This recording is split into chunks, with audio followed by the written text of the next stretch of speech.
Hello everyone, welcome back once again to my YouTube class. Guys, I'm Manjit Rawat, your online instructor. So in this session, I'm planning to describe you about the usage of group and user over Azure Active Directory. So we talk about our previous session. So in previous session, we discussed about how you can manage the multi-factor authentication and SSPR service with your user. But it's really important session because in this part, you will be learn about how you can contain a multiple user on single group and also try to understand about the importance of group services.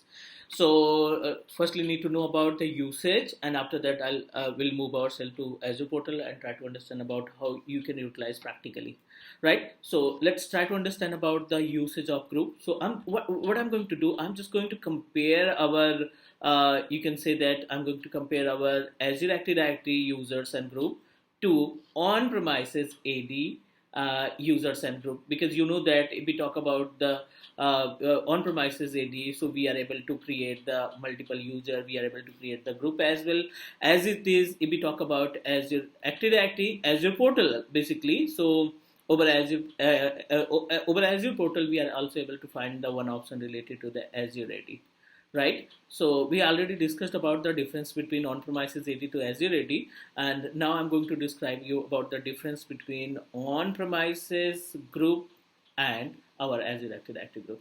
So let's talk about the on-premises. This is our on-premises AD. You can say that you install on any server operating system. It may be 2012, 2016, or 19.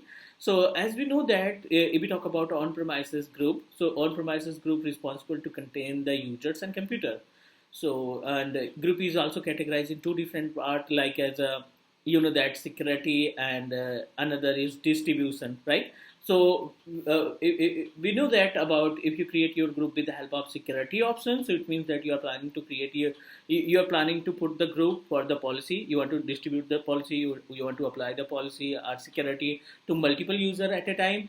And the meaning of distribution means if you have a on-premises Exchange server, so you can create a distribution list for your multiple users. Like that, over Azure Active Directory, we also need to create a group to contain the multiple user. If you talk about the work of group, so both in both locations, group can perform the same task. But if we talk about the practical, so in case of practical, over Azure Active Directory, you can create the group to manage the selected user for SSPR, right? Means if you don't want to create, if you don't want to apply the policy for SSPR to entire users, so what you need to do? You need to create a one group and contain the and add or move the user to the group and apply the SSPR policy over directly to the group. Second, if you want to add a multiple users for Intune services to register your on-premises devices like as Android, Mac operating system or Windows.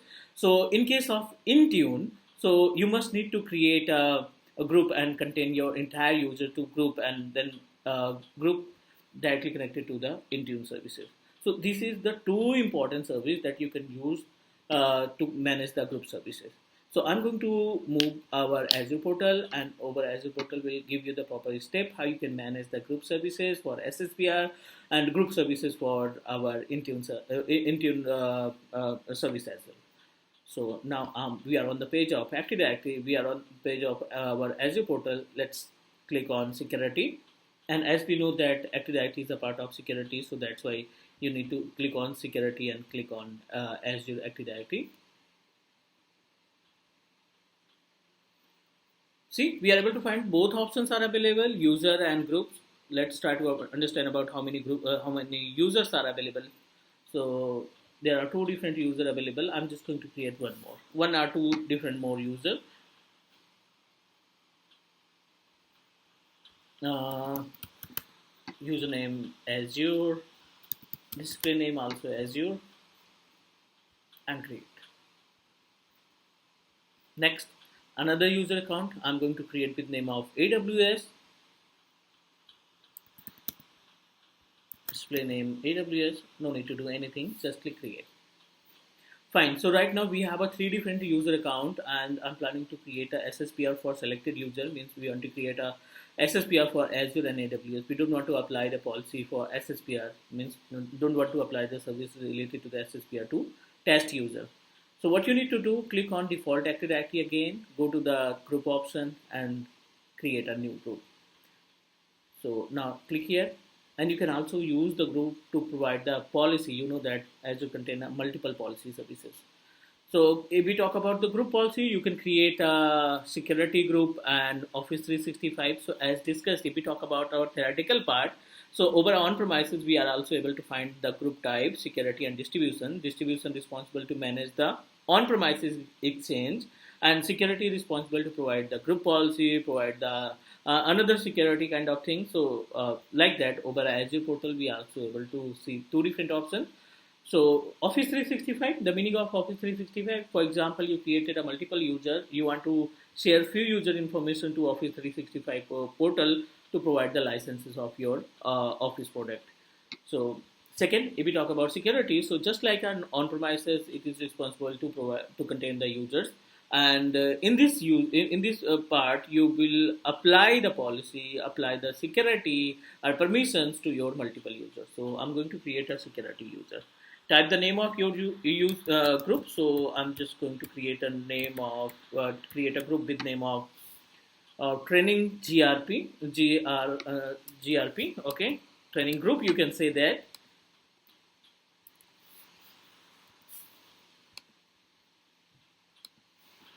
Must need to use capital letter, a special character. Okay. So we want to just select the assigned option, and if you want to make a honor, so you can proceed with this one. If we talk about the number of users, means that you created before, so just need to click on add member, type the username that you created.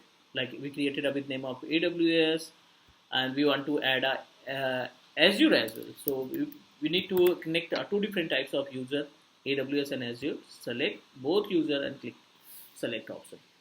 Now you created. Now you're planning to create a one user with name of training GRP, and under training GRP, we need to add a two different user account.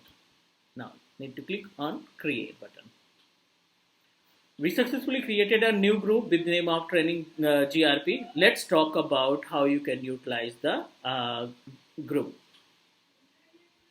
Now we successfully created our group with name of training group. Let's talk about how you can utilize it. So firstly, I'm going to apply the policy related to the SSPR. Then we'll also give you the option and a step how you can add your group with Intune services. So as we know that whenever you try to activate the SSPR service, we just need to open the user's property, and in user's property we are able to find option password reset. Click on password reset. Here we are able to find three different options: none, selected, and all. So if you want to apply the policy for SSPR service to entire user which is available in Active Directory, you can proceed with all. But if you want to provide the policy of SSPR to selected user, you must need to create a group, because here we are unable to find the individual user, right? So we already created a group with name of training GRP, and training GRP contain two different types of users. One AWS and another is Azure. So need to click on select uh, group selected and type the name of your group. So we created a group with name of training GRP select, right? And now your entire user successfully added with training GRP. Now you need to click save. Now try to understand about the usage of this particular task. Means, for example, you created up to 10 different user in your Active Directory, and you want to provide the policy related to SSPR only 5 users. So you need to create a one group and add your selected user that you want to apply the policy for SSPR, and select your group in this particular option. Now, next, this is the first step to use the SSPR service. Second, to use the group services. And second option, if we talk about the Intune, so Intune can also give you service to add your selected group. Like here, we are able to find all, or you can select the selected group. So click here and need to find your group. So we created a group with name of training GRP. Select your name, select your group name, and click select. So this is two important options that you can use to manage the group services. So meanwhile, I'll show you the few videos related to the Intune services as well. But for now, we just need to go step by step. So I think it's enough for today. So we'll connect tomorrow and try to understand another services over Azure Active Directory. So take care, guys, and bye bye.